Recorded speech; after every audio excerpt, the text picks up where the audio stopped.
को अपने परिवार ग्लोबल ऑनलाइन क्लास के यूट्यूब मंच पर पुनः एक बार बहुत बहुत स्वागत है।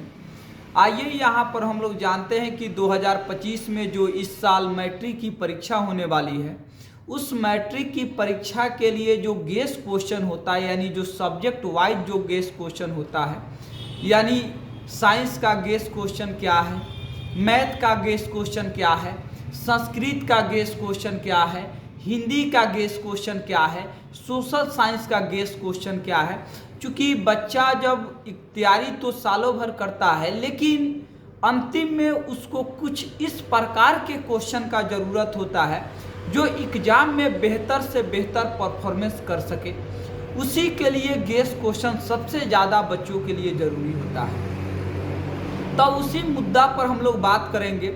सबसे पहले यहाँ पर हम लोग क्लास 10th की अगर बात करें तो यहाँ से मात्र और मात्र एग्जाम का 30 से 31 दिन का समय बचा हुआ है। समय बहुत कम है, लेकिन अभी भी समय है। अगर यहाँ से भी चला हिम्मत लगाया जा सकता है तो शायद ज़रूर उस लक्ष्य तक पहुँचा जा सकता है जहाँ पर आप उस लक्ष्य को सोच कर रखे हुए हैं। तो सबसे पहले इस वीडियो में हम लोग संस्कृत के क्वेश्चन के बारे में समझेंगे कि संस्कृत के क्वेश्चन गेस क्वेश्चन जो है कितने गेस क्वेश्चन है। देखिए, सबसे पहले अगर संस्कृत की बुक की बात करें तो चला संस्कृत के बुक जो है आपको 14 चैप्टर पढ़ना है। 14 चैप्टर में अगर किसी भी चैप्टर का बात करें किसी भी एंगल से तो आपको 17 से 18 क्वेश्चन जरूर बनते हैं। आप हर एक चैप्टर की अगर बात करें तो एक चैप्टर में अगर 17 से 18 क्वेश्चन है, एवरेज हम 20 ले तो 14 दूना 28, इसका मतलब 280 के आसपास यानी 250 के आसपास क्वेश्चन जो है आपको संस्कृत में पढ़ना है। लेकिन हम 250 नहीं बताएंगे, आपको मात्र 60 से 61 क्वेश्चन बताएंगे जो आपको परीक्षा के व्यू से सबसे ज़्यादा महत्वपूर्ण है। अगर 60 से 61 क्वेश्चन भी अगर आप पढ़ लेते हैं 250 में से, तो हमें नहीं लगता कि आप एक भी क्वेश्चन एग्जाम में आप छोड़ कर आइएगा। सारा का सारा क्वेश्चन आप कर दीजिएगा। तो आइए, हाँ, सबसे बड़ा सवाल इसमें यह है कि जिन बच्चों के लिए अगर पीडीएफ, अभी तो हम क्वेश्चन पढ़ के बताएंगे, लेकिन जिनको पीडीएफ की आवश्यकता है वो मेरे कॉन्टेक्ट नंबर पर वो क्या मैसेज कर सकते हैं व्हाट्सएप से। मेरा कॉन्टेक्ट नंबर है 8651884623 8651884623। इस नंबर पर आप मैसेज कीजिए व्हाट्सएप पर, आपको गेस क्वेश्चन इधर से भेज दिया जाएगा। अभी हम लोग बात करेंगे कि किस किस चैप्टर का कितने गेस क्वेश्चन है। तो एक चैप्टर के मात्र हम आपको 5 से 4 क्वेश्चन बताएंगे जो आपको परीक्षा के दृष्टि से सबसे ज़्यादा महत्वपूर्ण है। तो बात करें कि पहला आपको जो संस्कृत का जो आपका बुक है उसका पहला जो चैप्टर है, पहला चैप्टर का नाम है आपको मंगलम। मंगलम चैप्टर का अगर बात करें कि पहला सर जी इसका पहला क्वेश्चन क्या है, तो मंगलम पाठ का पहला क्वेश्चन है कि आत्मा के स्वरूप का वर्णन करें, यानी आत्मा के स्वरूप का वर्णन करें। ये आपको पहला क्वेश्चन है। दूसरा क्वेश्चन है कि नदी और विद्वान में आपको क्या लाभकारी है। ये भी क्वेश्चन आपको एकदम हाईलाइटेड क्वेश्चन है। तो नदी और विद्वान में क्या लाभकारी है, दूसरा नंबर क्वेश्चन है। अगर आपके पास कलम और कॉपी है तो नोट जरूर कीजिए। अगर कलम कॉपी नहीं है तो दिए गए कॉन्टेक्ट नंबर पर आप जरूर कॉल करें या आप मैसेज करके नोट्स जरूर लें। सारे विषय का एक एक करके हम लोग देंगे, अभी संस्कृत का भी दे रहे हैं। चलिए, तीसरा नंबर क्वेश्चन की बात करें कि तीसरा नंबर सर जी क्वेश्चन क्या है, तो तीसरा नंबर क्वेश्चन है मेरे भाई कि विद्वान भगवान के पास क्या जाए, यानी विद्वान भगवान के पास क्या जाए। उसके बाद चौथा नंबर क्वेश्चन की बात करें तो चौथा नंबर क्वेश्चन है कि महान लोग संसार रूपी सागर को कैसे पार करते हैं। महान लोग संसार रूपी सागर को कैसे पार करते हैं, चौथा नंबर क्वेश्चन है। उसके बाद पांचवा नंबर आपका क्वेश्चन है कि मंगलम पाठ के 5 वाक्यों में परिचय दे। मंगलम पाठ के 5 वाक्यों में परिचय दे, यानी कहने का मतलब मंगलम पाठ के जो सारांश है ना, उसी सारांश को आपको लिखने के लिए कह रहा है। उसके बाद छठा नंबर क्वेश्चन की बात करें तो छठा नंबर मेरे दोस्त क्वेश्चन है कि उपनिषद क्या है। सबसे ज़्यादा अगर इसमें महत्वपूर्ण क्वेश्चन है तो यही वाला है, उपनिषद क्या है। उसके बाद आगे बढ़िएगा तो आपको दूसरा नंबर जो पाटलिपुत्रा जो आपको चैप्टर है, दूसरे नंबर चैप्टर से जरा सा ध्यान दीजिएगा कि कौन चैप्टर है। अब हम सीरीज वाइज आपको बता रहे हैं। ये 7 नंबर पर आपको क्वेश्चन पड़ रहा है कि चंद्रगुप्त मौर्य के काल में पाटलिपुत्रा की रक्षा व्यवस्था कैसी थी। यानी जब चंद्रगुप्त मौर्य का शासनकाल जब था पटना के तरफ, तो उस समय पाटलिपुत्रा की रक्षा व्यवस्था कैसी थी, शोभा व्यवस्था आपको कैसी थी, उसी के बारे में आपको लिखना है। 7वां के बाद आपको 8वां नंबर क्वेश्चन जो है, चंद्रशेखर ने पटना को किस रूप में, चंद्रशेखर कह रहे हैं, राजशेखर ने पटना को किस रूप में लिखा है। तो ये भी क्वेश्चन काफ़ी आपको वीवीआई क्वेश्चन है कि राजशेखर ने पटना को किस रूप में लिखा है। उसके बाद 9 नंबर जो आपका चैप्टर है वो पूछा है कि पटना के विभिन्न नामों का उल्लेख करें। यानी पटना को किस किस नाम से जाना जाता है, वो सारे नाम को आपको लिखना है। जैसे पुष्पपुर, कुसुमपुर, ये नाम होता है ना पटना का, तो इसी सब नाम को आपको लिखना है। उसके बाद 10वां नंबर इसका जो क्वेश्चन है वो है कि भगवान बुद्ध ने पटना के बारे में क्या कहा था। यानी जब भगवान बुद्ध आए थे पटना तो उन्होंने बताए थे कि पटना जो है विकसित तो करेगा, पाटलिपुत्रा विकसित तो करेगा, लेकिन यहाँ आग, पानी और युद्ध का भय जो है हमेशा बना रहेगा। तो भगवान बुद्ध ने पटना के बारे में क्या कहा है, क्या लिखा है, इसी को आपको लिखना है। उसके बाद अगला क्वेश्चन आपको है कि पाटलिपुत्रा के नगर के वैभव का वर्णन करें। यानी पाटलिपुत्रा जो नगर है उसके वैभव का वर्णन करें, यानी उसके खूबसूरती के बारे में आपको समझाना है। उसके बाद अगला है कि पाटलिपुत्रा में कौमुदी महोत्सव कब मनाया जाता था। पाटलिपुत्रा में कौमुदी महोत्सव आपको कब मनाया जाता है, ये आपको कौमुदी महोत्सव उस समय का एक आपको पर्व था, एक त्यौहार था। उसके बाद आगे बढ़िएगा तो 13 नंबर में आपके क्वेश्चन पूछ रहा है कि दामोदर गुप्त ने पटना के विषय में क्या लिखा है। यानी दामोदर गुप्त ने पटना के विषय में क्या बताया है, क्या लिखा है। आगे बढ़िएगा तो 15 नंबर आपका क्वेश्चन है कि पटना के मुख्य दर्शनीय स्थल का आपको उल्लेख करें। यानी पटना के मुख्य दर्शनीय स्थल का उल्लेख करें। यानी पटना में जो है कौन कौन ऐसा जगह है जहां घूमने के लिए लोग जाते हैं। जैसे गोलघर फेमस है, एयरपोर्ट फेमस है, संजय गांधी राष्ट्रीय उद्यान फेमस है, चिड़ियाघर फेमस है। तो ये सब का आपको नाम लिखना है। उसके बाद अगला आपसे क्वेश्चन पूछा है कि चंद्रगुप्त मौर्य तथा अशोक के समय पटना कैसा था। यानी जब चंद्रगुप्त मौर्य का शासनकाल था और आपको अशोक का शासनकाल था, उस समय पटना आपको किस प्रकार से दिखता था, पटना का आपका शोभा कैसा था, उसी के बारे में चर्चा करना है।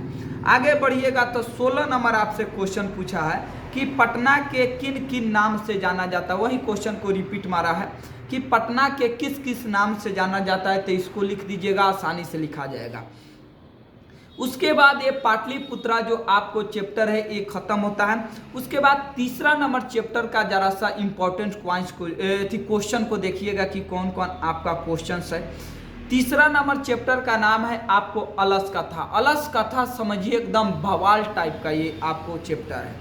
अलस कथा का चला पहला क्वेश्चन इसमें है कि अलस कथा पाठ से हमें क्या शिक्षा मिलती है। यानी जो 4 आलसियों की जो कहानी है उसी कहानी के बारे में इस चैप्टर से क्वेश्चन पूछा गया है। तब पहला क्वेश्चन है कि अलस कथा पाठ से हमें क्या शिक्षा मिलती है। दूसरा आपको क्वेश्चन है कि अलसशाला में आग क्यों लगाई गई थी। यानी अलसशाला में जो आलसी लोग सोए थे उसमें आग क्यों लगाया गया था। उसके बाद अगला आपसे क्वेश्चन पूछा है कि 4 आलसियों के वार्तालाप को अपने शब्दों में लिखें। यानी जो 4 आलसी लोग थे जो आपस में बातचीत कर रहे थे, उनके बातचीत को अपने शब्दों में क्या करना है, उत्तर देना है। उसके बाद आगे बढ़िएगा तो आगे आपसे क्वेश्चन पूछा है कि अलस कथा पाठ में वास्तविक आलसियों की पहचान कैसे हुई। यानी अलस कथा जो पाठ है उस पाठ में वास्तविक जो आलसी थे, रियल में जो आलसी थे, उसके अलावा जो धूर्त आर्थी यानी नौटंकी बना के जो उसमें घुस गए थे, वास्तविक आलसियों की पहचान कैसे की गई थी। उसके बाद आगे बढ़िएगा तो आपसे अगला क्वेश्चन है कि धन और दया किसे देना उचित है, यानी धन और जो आपको दया यानी दान जो है वो आपको किसे देना आपको उचित है। उसके बाद ये चैप्टर आपको यहीं पर समाप्त होता है, तीसरा नंबर। चौथा नंबर आपको चैप्टर की ओर आगे बढ़िएगा। चौथा नंबर चैप्टर का क्वेश्चन सुनिएगा। विद्यापति कौन थे, उनके बारे में आपको चर्चा करना है। उसके बाद अगला आपसे क्वेश्चन पूछा है कि मिथिला राज्य के मंत्री वीरेश्वर कौन थे, इसके बारे में आपको वर्णन करना है। उसके बाद अगला आपसे क्वेश्चन पूछा है कि संस्कृत में पंडित क्षमा राव के योगदान का आपको वर्णन करें। ये आपको 24 नंबर पर क्वेश्चन है। उसके बाद आपको 25 नंबर क्वेश्चन है कि विजयंका का आपको वर्णन करना है। ये भी आपको एक महत्वपूर्ण क्या थी, एक आपको संस्कृत के लेखिका थी। उसके बाद आगे बढ़िएगा। 26 नंबर आपसे क्वेश्चन पूछा है कि संस्कृत साहित्य लेखिका पाठ का आपको क्या कीजिए, वर्णन कीजिए। यानी जो ये चौथा नंबर चैप्टर है संस्कृत साहित्य लेखिका, इसके पाठ के बारे में कुछ बताइए। उसके बाद अगला है कि आपको भारत महिमा चैप्टर आपको शुरू हो रहा है। तब भारत महिमा चैप्टर का पहला क्वेश्चन सुनिएगा जो इसका 27 नंबर है कि भारत महिमा पाठ का संक्षेप में आपको वर्णन कीजिए, यानी भारत महिमा पाठ का आपका सारांश लिखना है। उसके बाद है भारतीय लोगों की महत्वपूर्ण विशेषता क्या है, उसके बारे में आप समझाइए। यानी भारतीय लोग जो होते हैं किस प्रकार से उनकी महत्वपूर्ण विशेषता क्या है, उनमें क्या गुण है, उसी के बारे में आपको लिखना है। आगे बढ़िएगा तो 29 नंबर आपसे क्वेश्चन पूछ रहा है कि भारत महिमा पाठ किन किन पुराणों से संकलित है, यानी जो भारत महिमा पाठ है वो किन किन पुराण से लिया गया है, इसे आपको लिखना है। उसके बाद अगला आपसे क्वेश्चन पूछा है कि देवगण तथा देवता लोग भारत के क्यों गुणगान गाते हैं, यानी देवगण या देवता लोग जो है भारत के क्यों गुणगान गाते हैं, इसके बारे में आपको लिखना है। आगे बढ़िएगा तो चला 31 नंबर जो आपका क्वेश्चन है पूछा है कि शिक्षा संस्कारों का आपको वर्णन कीजिए।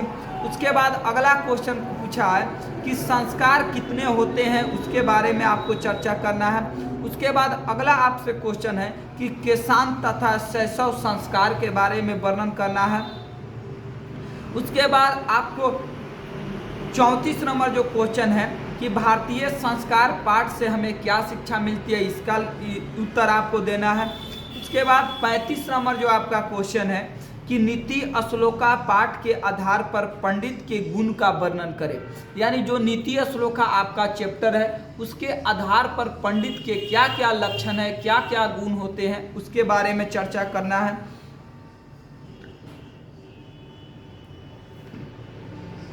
उसके बाद आपसे 36 नंबर क्वेश्चन पूछा है कि मूर्ख किसे कहा गया है, इसे आपको लिखना है।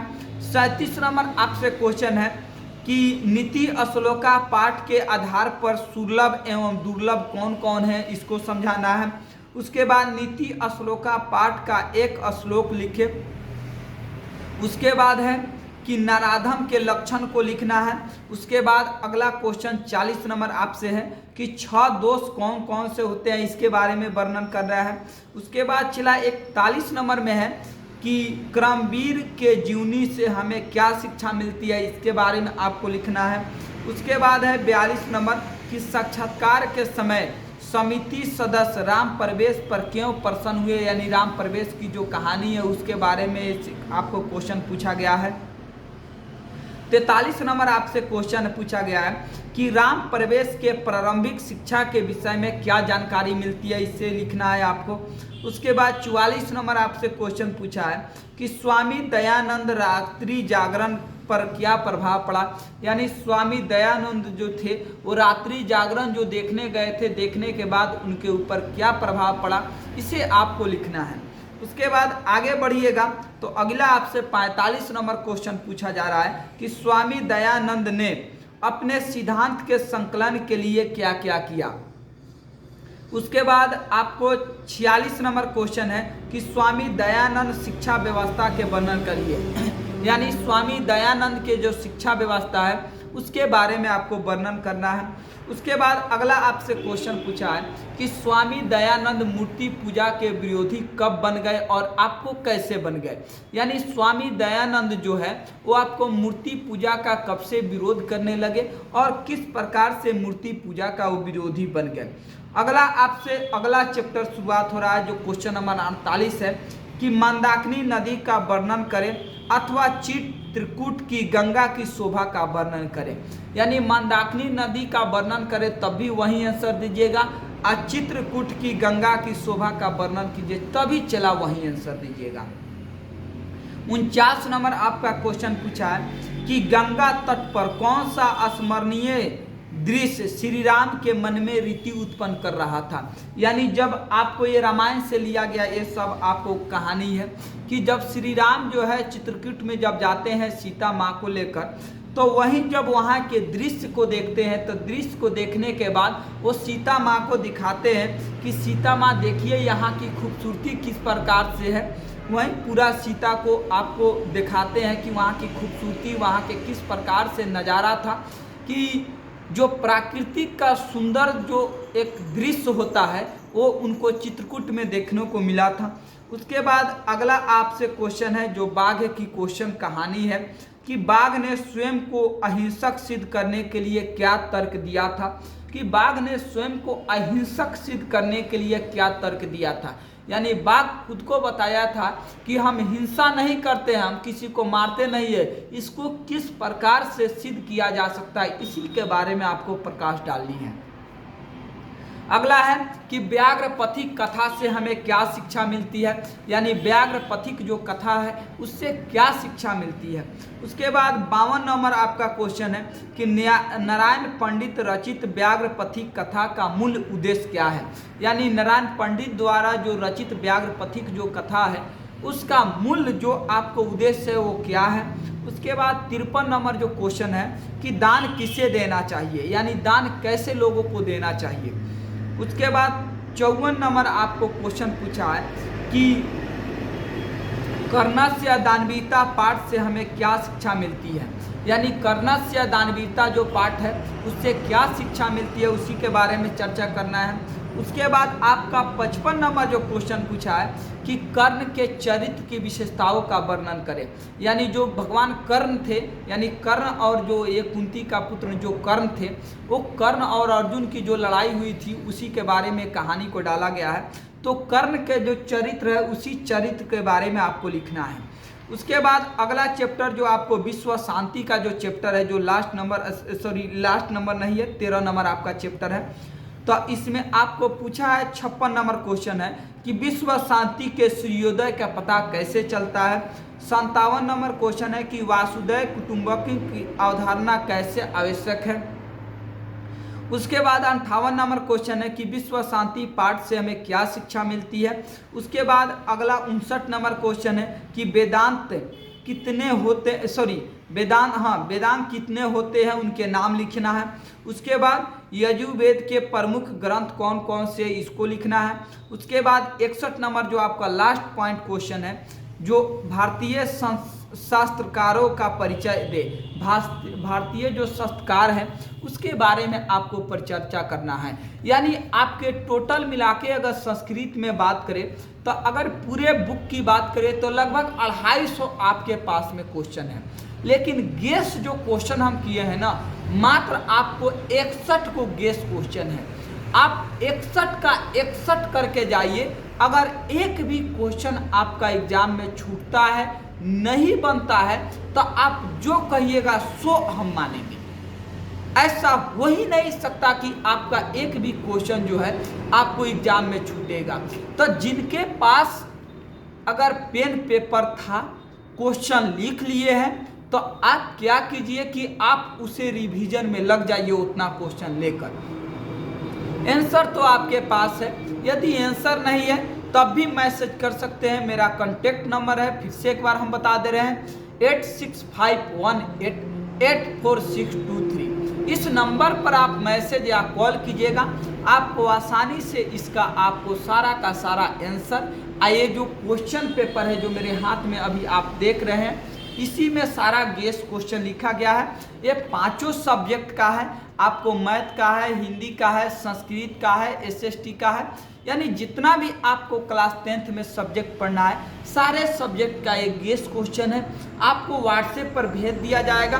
आप आसानी से इससे अपना तैयारी कर सकते हैं और उम्मीद है कि कि आप जरूर कुछ बेहतर करके आप दिखलाइएगा। तो जितना भी अभी प्रश्न बताए आप जाइए और उसे नोट करके एकदम चला थोड़ा सा जान झुकिए और रिवीजन में लग जाइए।